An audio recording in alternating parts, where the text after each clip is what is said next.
Nora Blackwell discovered the letter on a Tuesday morning while reshelving returns in the poetry section.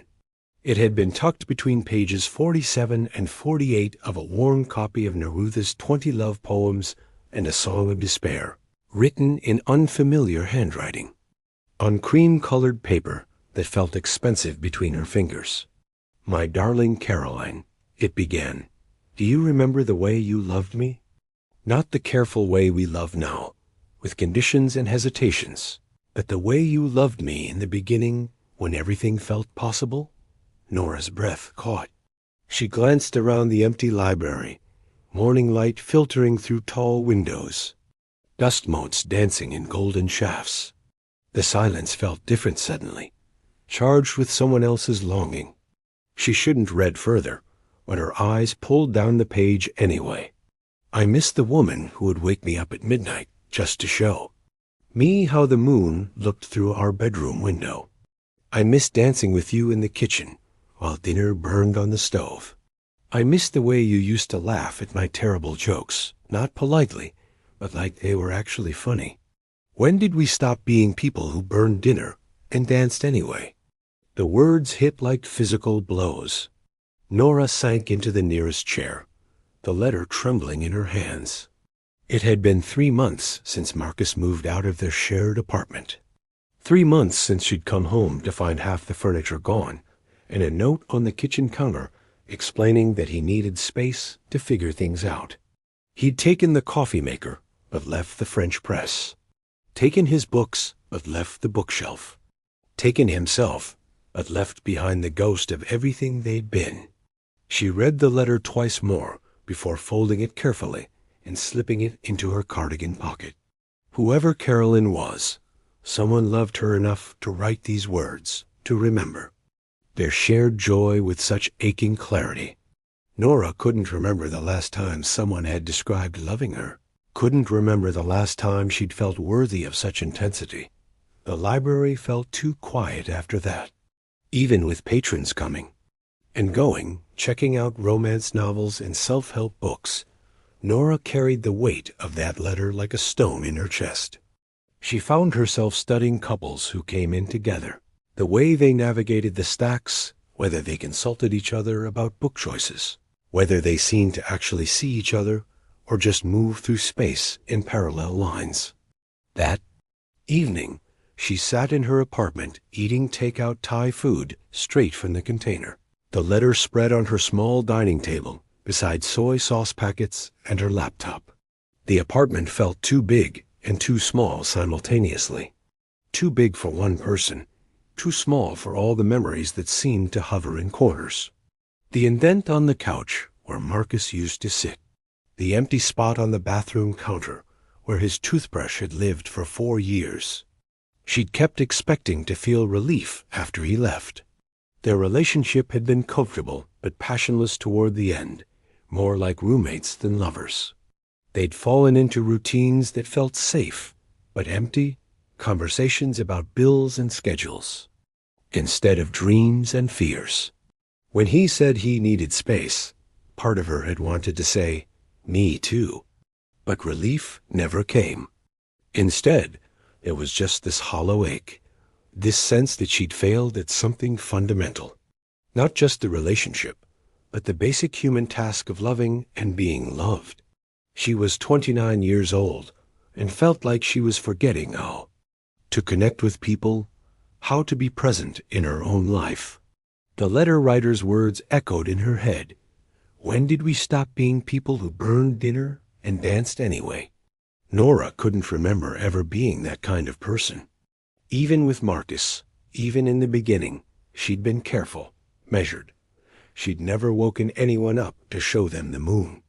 She'd never danced while dinner burned. Maybe that was why he'd left. Maybe she'd never learned how to love with the kind of abandon that made someone want to stay.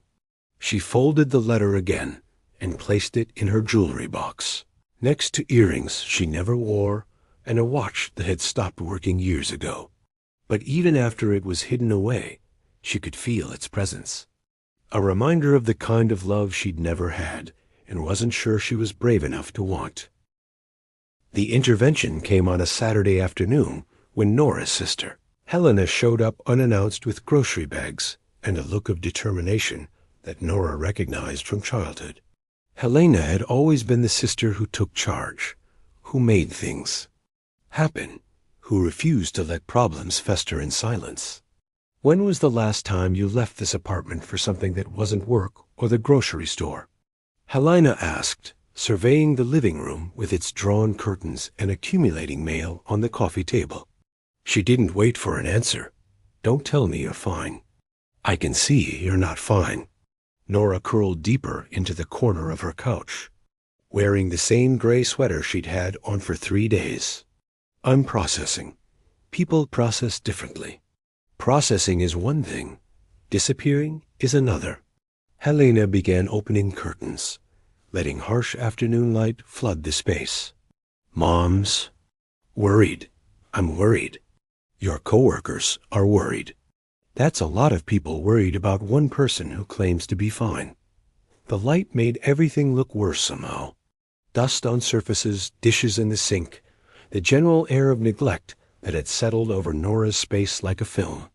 She'd been telling herself she was just taking time to adjust, but seeing it through Helena's eyes, she realized how far she drifted from any recognizable version of herself.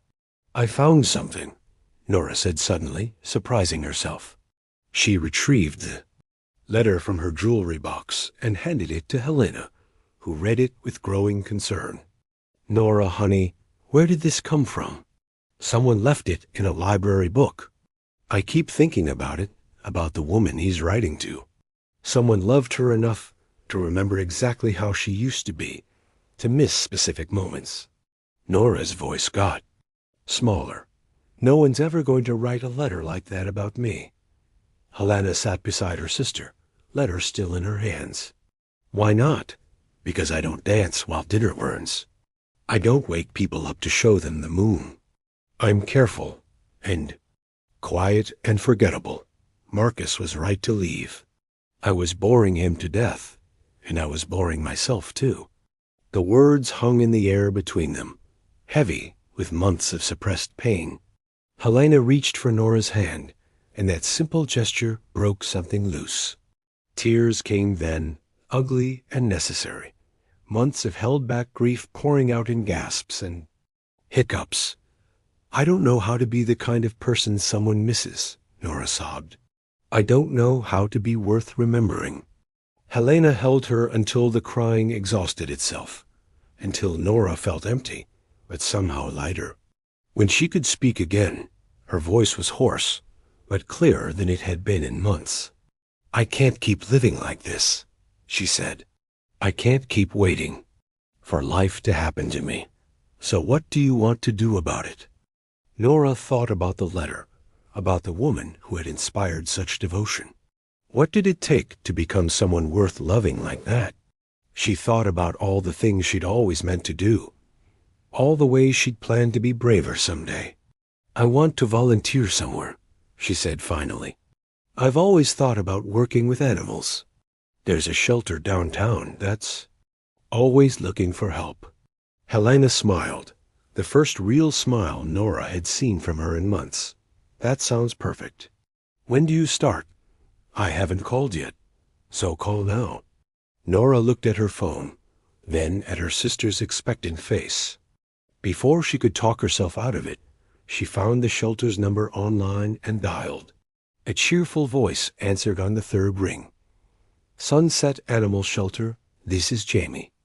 "Hi, I'm calling about volunteering opportunities." 20 minutes. Later, Nora had signed up for an orientation session the following Wednesday evening.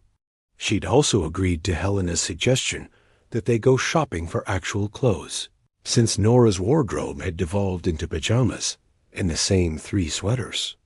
That evening, after Helena left, Nora stood in front of her bathroom mirror and really looked at herself for the first time in weeks.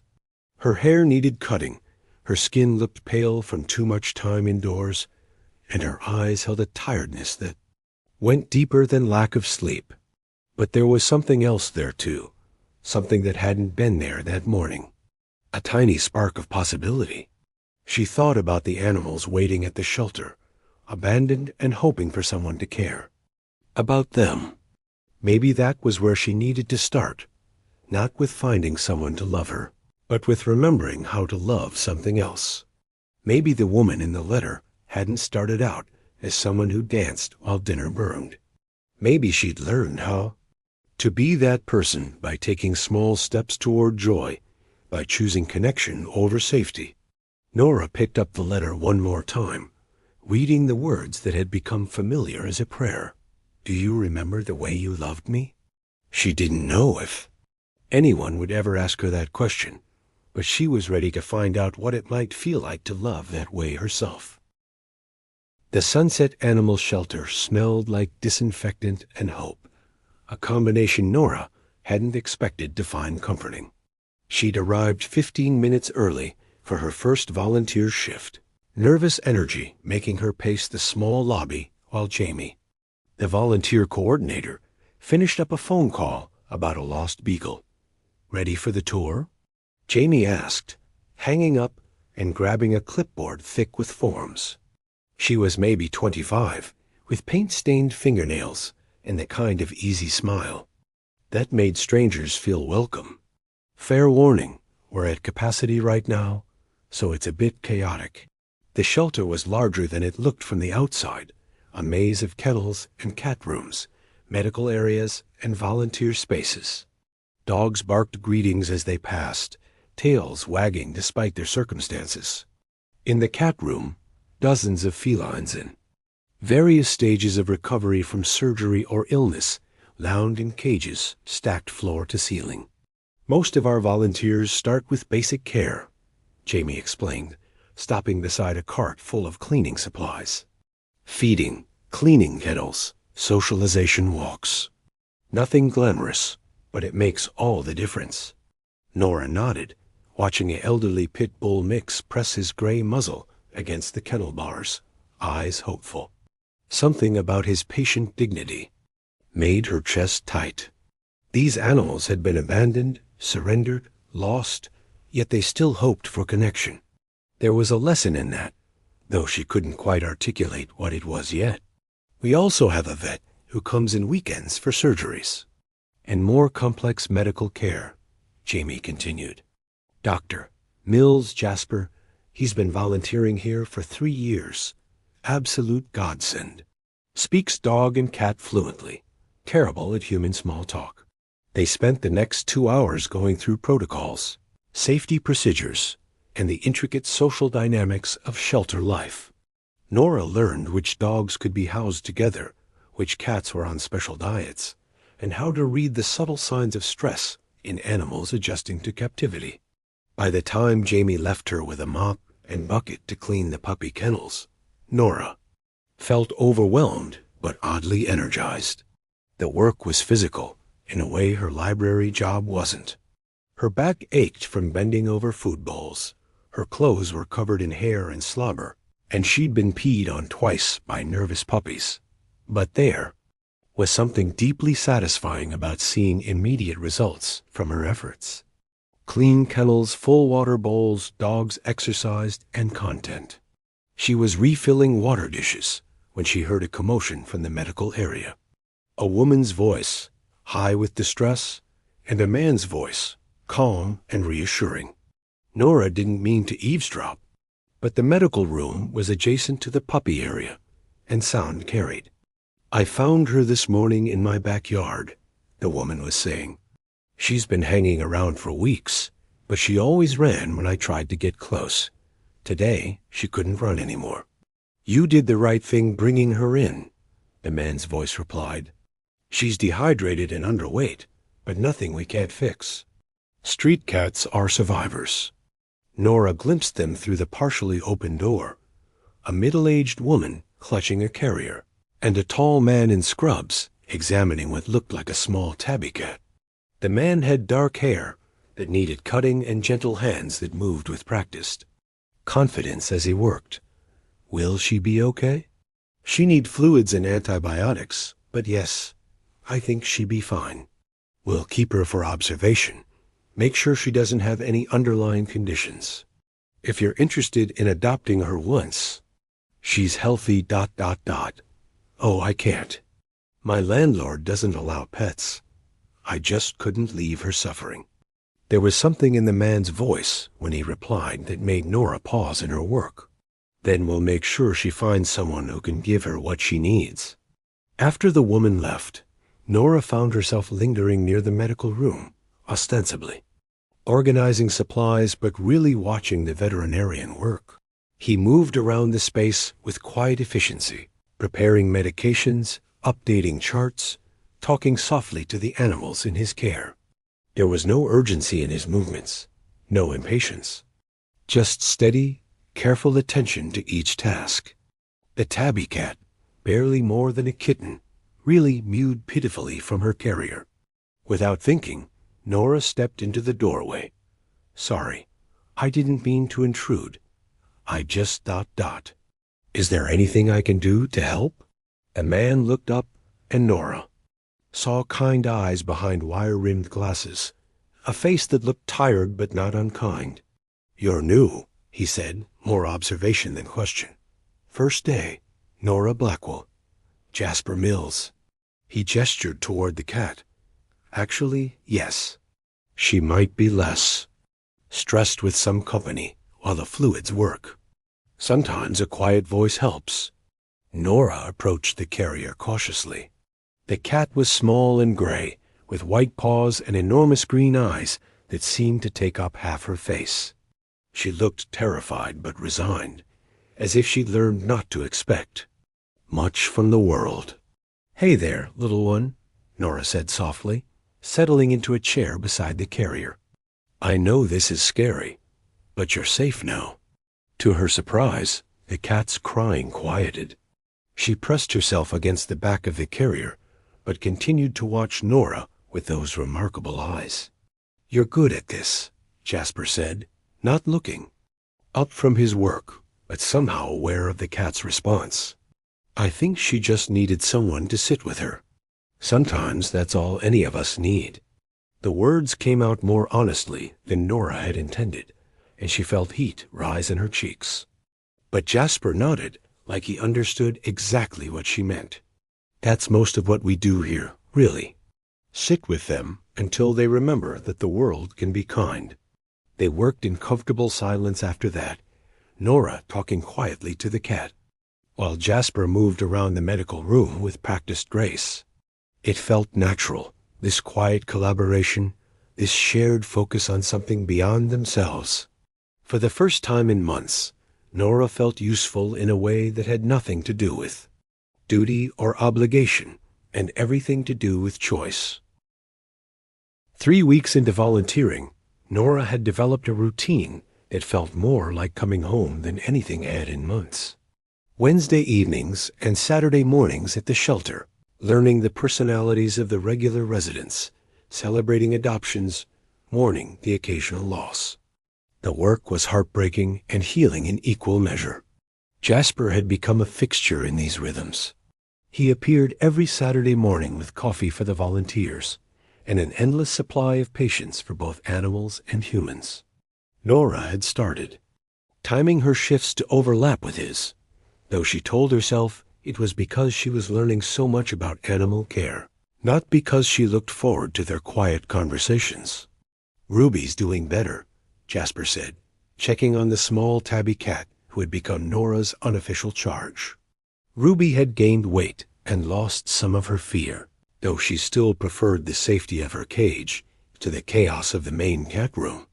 She let me pet her yesterday, Nora said, unable to keep the pride from her voice. Just for a few seconds, but still. Trust takes time, Jasper replied, making notes on Ruby's chart. Especially when someone's learned that the world isn't safe. There was something in his tone that made Nora look at him more carefully.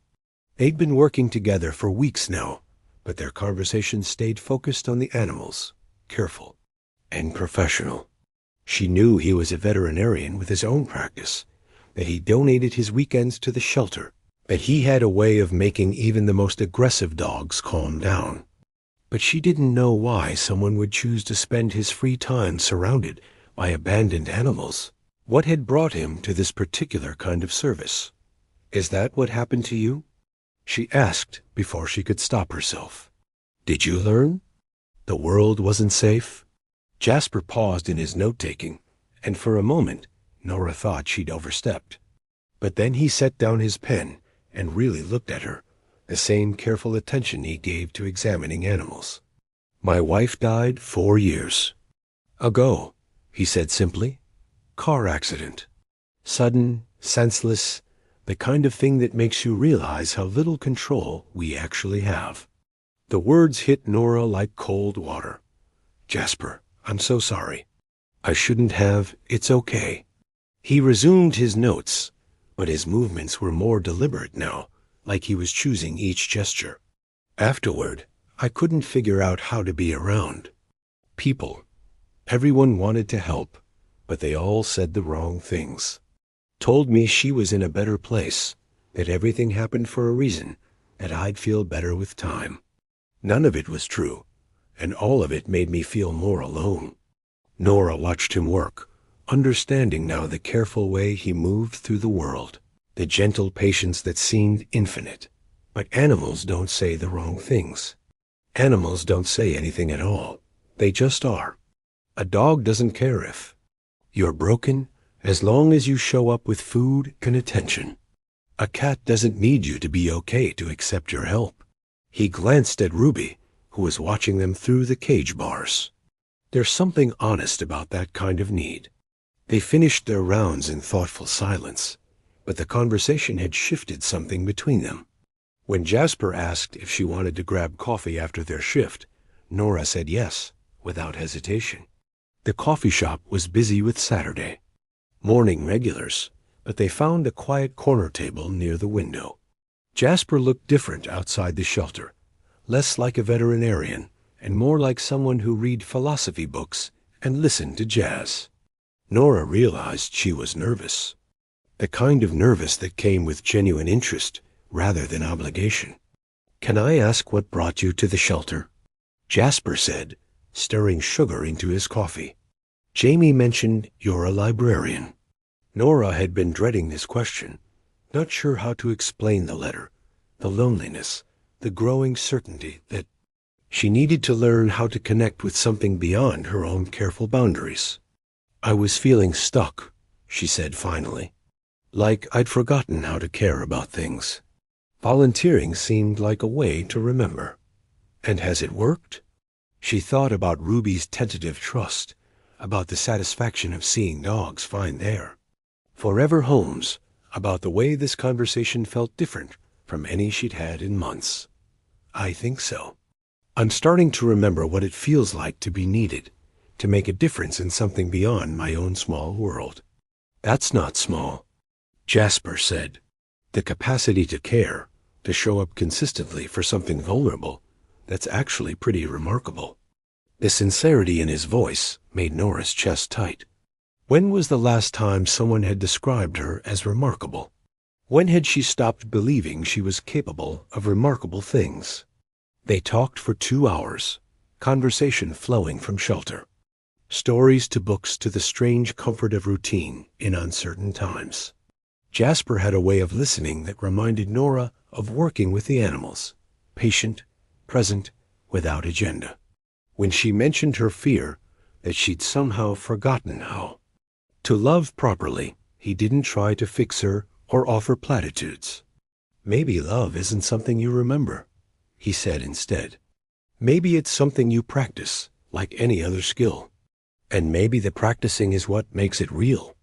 Walking home that afternoon, Nora felt something she'd almost forgotten existed. Anticipation. Not just for seeing Jasper again, but for the person she was becoming in his presence. Someone who could sit with difficult emotions without needing to fix them. Someone whose attention could make a difference in the world. Someone who might be worth missing if she ever had to leave. The crisis came on a Tuesday evening when Nora wasn't even scheduled to volunteer. Jamie called just as she was settling in with a book and tea, her voice tight with stress. We've got a situation. The heating system failed, and with this cold, snap, we need all hands on deck to keep the animals warm until emergency repair can get here in the morning. Nora didn't hesitate. I'll be there in 20 minutes. The shelter was chaos when she arrived. Volunteers had set up space heaters in the dog kennels, but there weren't enough to go around. Cats had been moved into carriers and relocated to the warmer front office. Dogs were being rotated through the heated spaces in shifts. Everyone was working with quiet urgency, focused on the immediate crisis. Jasper was in the medical room with the animals recovering from surgery, monitoring temperatures and adjusting heating pads. He looked up when Nora appeared in the doorway, relief flickering across his face. Thank God you're here. Can you help me move the post-op cats to carriers? We need to get them somewhere warmer. They worked through the night, taking turns monitoring animals, checking temperatures, making sure no one was in distress from the cold. Somewhere around 3 in the morning, Nora found herself sitting on the floor of the office with Jasper, surrounded by carriers full of cats, both of them exhausted, but unable to relax until they were sure everyone was safe. Ruby was in the carrier closest to Nora, finally calm enough to sleep. The small cat had been through so much: abandonment, illness, the stress of shelter life, yet she continued to trust, continued to hope for warmth and safety. She reminds me of someone, Nora said softly, watching Ruby's steady breathing. Who? Me, I think. Or who I used to be, before I got so afraid of being hurt that I stopped trying. Jasper looked at her in the dim light of the office, space heaters humming around them. What changed? Nora thought about the past 2 months, about the slow process of remembering how to show up for something beyond herself. This place. These. Animals. You. She paused, courage gathering in her chest. I found a letter a few months ago, tucked in a library book. Someone writing to a woman they'd loved, asking if she remembered the way she used to love him, the way she used to be fearless about joy. And you wanted to be that kind of person. I wanted to remember if I'd ever been that kind of person, or if I could learn to be. She looked at Jasper, this man who had chosen to keep showing up for love even after loss, who had taught her that caring wasn't something you remembered, but something you practiced. I think maybe I have been learning, not just how to love, but how to let myself be loved. The heating repair crew arrived at dawn, and by the time the shelter was warm again, Nora and Jasper were the last volunteers still there. They helped move animals back to their regular spaces, cleaned up the makeshift arrangements, restored some semblance of normal routine. Ruby was settled back in her cage when Nora realized something had changed. The small cat no longer pressed herself against the back wall when humans approached. Instead, she came to the front of the cage, purring softly, clearly asking for attention. Look at that, Jasper said, noticing Ruby's transformation. She's learned to trust. We all have, Nora replied, and the words held more weight than casual observation. They were standing close enough that Nora could see the exhaustion in Jasper's eyes, could smell his cologne mixed with antiseptic and coffee. When he reached up to tuck a strand of hair behind her ear, the gesture felt both surprising and inevitable. Do you remember the way you loved me? Nora asked, the words from the letter taking on new meaning. Not a question about the past, but about the future. About the capacity to love with abandon, to risk joy even knowing it could disappear. I'm still learning how, Jasper said, and leaned down to kiss her. It was a gentle kiss, tentative but sure, the kind of kiss that tasted like possibility and felt like coming home. When they broke apart, Nora felt different, like someone who had finally remembered her own name after months of forgetting. 6 months later, Nora would find the original letter tucked in her jewelry box and realize she no longer needed to keep it. She had become the woman worth writing such words about, not because someone else had transformed her, but because she had learned to transform herself. She had learned to show up, to stay present, to choose connection over safety. Ruby had been adopted by then, by a quiet widow who needed company and had the patience for a cat still learning to trust. But she had left something behind in Nora. The understanding that love was not about being fearless, but about being afraid and choosing to care anyway.